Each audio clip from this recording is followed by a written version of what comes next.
Salut les amis, aujourd'hui on fait une vidéo micro-trottoir sur le thème de Pâques. C'est un moment qu'on aime trop et qu'on fête chaque année. Puis on voulait savoir ce que les gens en pensaient, so let's go. Quand je vous dis Pâques, ça vous fait penser à quoi? Aux œufs de Pâques, le chocolat. D'accord. Quoi d'autre? Aux vacances de Pâques, le week-end, le long week-end. Ça c'est une bonne réponse. Si je te dis le mot Pâques, ça te fait penser à quoi?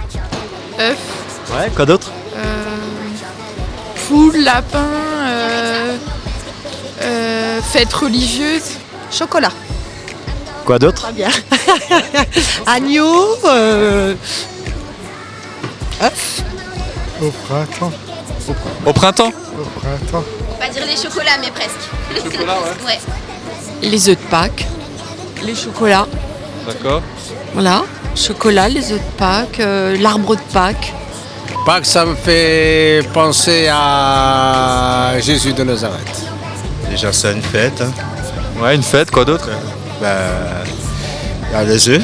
Les Les œufs de Pâques. Ok, très bien. Voilà. La fête religieuse, hein, l'arrivée des cloches, tout ça.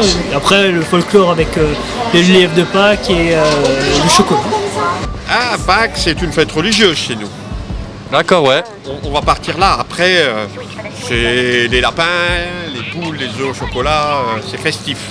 D'accord, Réunion ouais. de famille festive. Mais avant tout religieuse. À la générosité. Parce que l'idée de Pâques pour les enfants, c'est de trouver des chocolats, distribution pour tout le monde, partage. Chocolat direct. Hein. La recherche, tout ce qui est forêt, trésor, les petits chocolats un peu cachés, l'enfance. Voilà, bonjour. Je suis envoyé spécial pour la chaîne Sans Filtre. Nous sommes à la recherche des œufs de Pâques. Les œufs de Pâques. Qui est le personnage principal de Pâques? Ah mince. Le personnage principal, ça, je sais pas. Et est-ce que tu saurais nous dire quel est le personnage principal de cette fête de Pâques?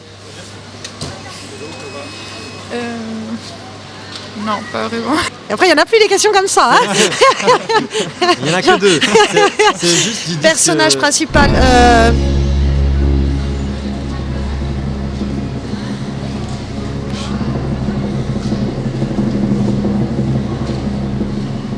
Allez, Lot. Lot. Ok, ça marche. Bah oui, le lièvre de Pâques. Ah bah le lièvre de Pâques. Le lièvre. Le lièvre. La poule. Le serpent. Le serpent? Alors là, pour moi c'est un lapin, mais je saurais pas te dire un personnage. Je sais que c'est une fête chrétienne, je pense. Ok, ouais. C'est ça. Après le personnage principal, non, je saurais pas te dire. Ah, c'est Jésus. C'est chocolat, c'est trop stylé. Moi, je veux pas prendre le coach, il veut pas. Ouais, t'inquiète pas de soucis. On tourne, bro. Ok, c'est parti. Eh, vous savez quoi? Avec Oli, on aime trop de choses, mais il y a un truc qu'on kiffe de ouf, c'est Pâques. Ouais. C'est une fête super importante pour nous, mais au vu des réponses qu'on a eues, on constate que les gens savent pas trop c'est quoi Pâques en fait. Ouais, exactement. Ouais, en général, voilà, on a entendu la chasse aux œufs, les œufs de Pâques, le chocolat, L'arbre de Pâques. l'arbre de Pâques, l'agneau de Pâques. C'est aussi les retrouvailles en famille, c'est un peu tout ça. Mais est-ce qu'il y a quelque chose de plus derrière? Je connais un gars, il avait mangé tellement de chocolat que son ventre s'est retourné à Pâques. Mais en réalité, quand tu saisis c'est quoi Pâques réellement, c'est toute ta vie qui peut être retournée, mais dans le bon sens. Et c'est pour ça qu'avec cette vidéo, on a envie de vous expliquer c'est quoi Pâques. Et pour commencer, je dirais qu'on vit dans un monde où il y a plein de bonnes choses. Il y a la nature, il y a le couple, il y a la famille, il y a la technologie, l'art, la créativité, il y a les réseaux sociaux. Bien ou pas bien?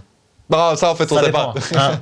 Ouais. Mais malheureusement, en fait, ce serait trop beau s'il y avait que ça. Mais quand tu allumes les informations, tu te rends compte qu'il y a aussi un autre côté, il y a des mauvaises choses dans le monde, il y a des guerres, il y a de la pauvreté, il y a du racisme, il y a du terrorisme, il y a des inégalités sociales, il y a de la souffrance, il y a de la haine. Malheureusement, il y a un peu tout ça. Et si on veut vraiment être honnête avec nous-mêmes, hein, Nico, franchement, on se rend compte que chez nous, c'est un peu pareil, à l'intérieur de nous-mêmes. Il y a des bonnes choses, C'est vrai, mais ouais. Il y a aussi des mauvaises. il y a aussi des choses qui mauvaises. sont Oui. pas très bien. Tu vois, Nico, moi, quand je repense à mon enfance, je me rends compte que j'étais enfant, je voyais tous les autres comme étant mauvais, quoi, tu vois. Ok. Mes parents, c'était pourri, mes potes, Ouais, les parents, ils ont jamais toujours raison. tort. C'est toi qui as toujours raison, quoi. Mais en C'est fait, vrai. quand tu grandis et que tu commences à devenir autonome, à vouloir vivre avec des gens ou à te mettre en couple, tu te rends compte que tu es obligé de te remettre en question, en fait. Sinon, tu brises toutes tes relations. Tu te rends compte qu'il y a des choses en toi que tu dois changer. C'est vrai. Tiens, je te poserais bien une question. Ça fait 10 mois que t'es marié, Nico. Mec, t'es sérieux? Dis-moi qu'il est marié, Nico. Je vais lui poser une question. Qu'est-ce que le mariage t'a appris sur toi? Oh là là, mon gars, ma femme, elle regarde les vidéos. Allez, vas-y, on l'écoute. Non, allez, pour être vrai avec vous, Avant, je ne savais pas, mais depuis que je suis marié, j'ai appris que j'étais quelqu'un d'égoïste. Quand avec Aurore, on est en contradiction, on n'est pas d'accord avec certaines choses, de me dire... Tout le temps, je me dis, bah, c'est mon avis qui compte le plus. C'est moi qui ai raison, c'est moi qui dois... c'est Aurore qui a tort. Et en fait, c'est faux de penser comme ça. Et souvent, même quand on est là, elle a ses besoins, j'ai mes besoins, et ben des fois, je me dis, ah, mais c'est mon besoin d'abord, et après, c'est celui de ma femme. Alors qu'en fait, c'est pas comme ça que ça se passe, mais c'est dur, ça. C'est vraiment pas facile. Tu vois ce que je veux dire? Ça me fait penser à un dicton qui dit, quand j'étais célibataire, je pensais que j'étais quelqu'un de vraiment de patient. Quand je me suis marié ou quand je me suis mis en couple, je me suis rendu compte que j'étais pas si patient que ça. Et quand j'ai eu des enfants, en fait, j'ai compris que je l'étais pas du tout. Lui, il a des enfants, donc il doit pas être patient. Non, c'est clair.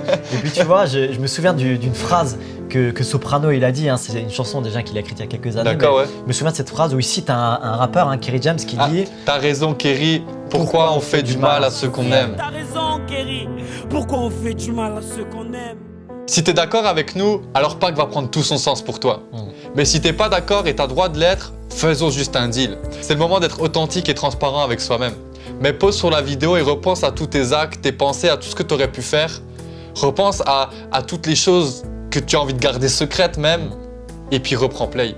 Le mal est là autour de nous. Et je sais pas si tu as déjà entendu cette question, mais des fois, il y a des gens qui disent « Ah ben, si Dieu existe, il n'y aurait pas autant de mal sur la terre. » Mais la réalité, c'est que Dieu a donné une réponse à ça. Dieu a fait quelque chose face à ce mal. Et c'est ça, Pâques. Dieu est venu sur la terre au travers de Jésus. Exactement. Et en fait, il n'y a aucun historien, tant soit peu sérieux, qui dit maintenant, qui atteste que Jésus-Christ n'a pas existé. Il y a trop de documents, il y a trop de preuves qui attestent son authenticité. En fait, le fait qu'il y a un personnage qui s'appelait Jésus-Christ, qui a marché sur la terre, qui a influencé les gens bien, qui a parlé d'une façon exceptionnelle et qui est mort en martyr. D'ailleurs, on est quand même en 2019. Après Jésus-Christ. Voilà. C'est pas cette vérité historique qu'on va mettre en avant dans les magasins. Hein. C'est pas assez fun. Hein, bah oui, le chocolat. Puis tu sais, nous, on aime le chocolat. Mais ce qu'on aime surtout, c'est un Pâques réel et authentique. On a parlé de Jésus qui est mort en martyr. Pourquoi? Tu sais, Jésus est mort sur une croix, il a été crucifié par les Romains, mais en réalité, sa mort n'a pas été anodine. Parce qu'à un moment, il dira « Ma vie, personne ne la prend, c'est moi qui la donne. » En fait, sa mort a été un sacrifice. Ça a été le prix à payer pour tout le mal qu'il y a dans ce monde et en nous. Parce que je crois qu'on fait du mal, il faut payer. Et ça, c'est une vérité très importante pour nous en tant que chrétiens. En fait, c'est là où Pâques prend tout son sens, c'est que Jésus-Christ est mort pour nous délivrer de tout ce mal qui est en nous. C'est le sens premier de Pâques, en fait, qu'il est mort pour nous délivrer de tout ce mal. Mais peut-être que tu te dis, mais moi, j'ai pas besoin de ça. Peut-être que tu te dis, mais moi, je me considère comme une bonne personne. Je veux simplement te dire que, en fait, pour être véritablement chrétien, il faut simplement accepter d'avoir besoin de pardon. Accepter qu'on a des choses à se faire pardonner. Et c'est OK si c'est pas le cas pour toi, simplement te dire que c'est la base en fait. C'est de reconnaître qu'on a besoin d'aide, qu'on peut pas gérer tout seul ce mal qui est en nous et qu'on a besoin de pardon. D'ailleurs, on a tourné une vidéo là-dessus. Hein. Exactement, ouais. Mais tu sais, ça, c'est que le début de Pâques. Parce que je sais pas si tu as capté, mais Pâques, ça dure 3 jours. Parce qu'en vrai, quand Jésus est mort, 3 jours après, il est ressuscité. Il est revenu à la vie et ça montre en fait le surnaturel, le miraculé que Dieu est capable de faire. C'est un truc de dingue. C'est clair. Tu sais, on parle de mort et Oli, toi, tu trouves que c'est normal de mourir? Enfin, tu sais où tirer après la mort? Franchement, j'ai pas envie de mourir. Hein. Franchement, moi, j'aime la vie. Tout n'est pas toujours rose, mais je veux dire, de manière générale, j'ai envie de découvrir, de voyager, j'ai envie de vivre les bonnes choses de la vie. Tu vois, j'ai envie de voir mes enfants grandir, j'ai envie de tout ça, quoi. Bah, tu sais quoi, sache que par cet acte, la mort qui nous fait tous flipper et qui nous touche tous, Jésus, lui, l'a balayé. Et en fait, à Pâques, on fête la victoire sur le mal et sur la mort. En fait, c'était pas toujours comme ça.